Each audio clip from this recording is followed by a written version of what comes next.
Dneska máme čtvrtek odpoledne, to znamená zbývá méně jak 2 dny do mého závodu v orientačním běhu, který je v sobotu.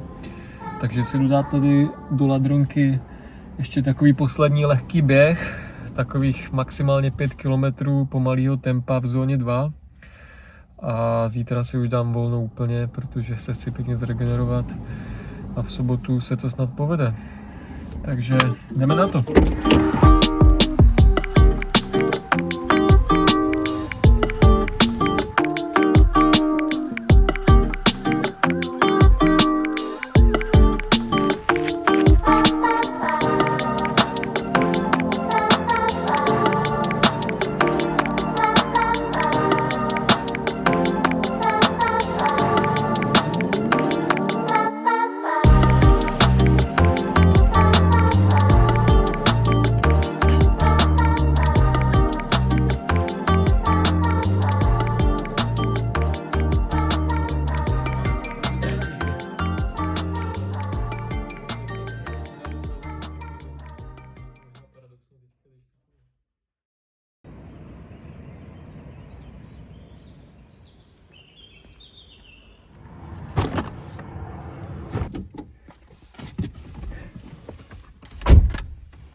A tak jsem se vydal do Janova u Litomyšle, kde se tento víkend konají republikové závody v orientačním běhu.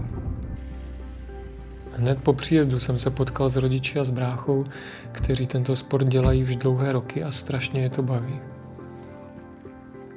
Pokud někdo neví, o čem tento sport vlastně je, tak v principu jde o kombinaci běhu a orientace v terénu. Každý závodník na startu dostane mapu lesa s vyznačenými kontrolami, které musí co nejrychleji najít. Nejde jen o samotné běhání. Člověk musí během závodu pořád číst mapu, rozhodovat se, kudy poběží a ideálně se u toho nestratit. Já jsem orienták běhával už před lety, takže jsem docela dobře věděl, o čem to bude a do čeho jdu. Ale po asi 10 letech bez závodu jsem si znovu připomněl, jak moc odlišný sport to vlastně je oproti klasickému běhání. Na silnici nebo v parku člověk většinou jen drží tempo a pořád běží dopředu. Tady člověk každou chvíli kontroluje mapu, přemýšlí nad postupem a snaží se nestratit někde uprostřed lesa. Stačí malá chyba nebo špatný odhad a najednou ztratíš několik minut. Zajímavé pro mě bylo i to, že když jsem byl mladší, tak mě tyhle závody vlastně moc nebavily. Byl jsem k tomu téměř donucen a asi jsem to tehdy vnímal úplně jinak. Ale s odstupem let jsem si našel jiný vztah ke sportu, pohybu i celkové atmosféře kolem podobných akcí.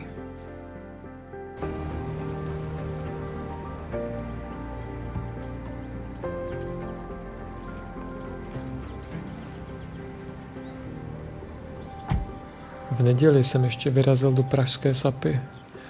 Sapa je taková obrovská vietnamská tržnice a komunita na okraji Prahy, kam spousta lidí jezdí hlavně kvůli jídlu, obchodům nebo celkové atmosféře toho místa. Je to vlastně takové malé město ve městě. Já tam ale poslední rok jezdím hlavně kvůli jedné dost praktické věci – stříhání vlasů. Jsou tam vietnamské barbershopy, kde člověka většinou vezmou bez objednání, bez čekání a ještě za poloviční ceny oproti klasickým barberům.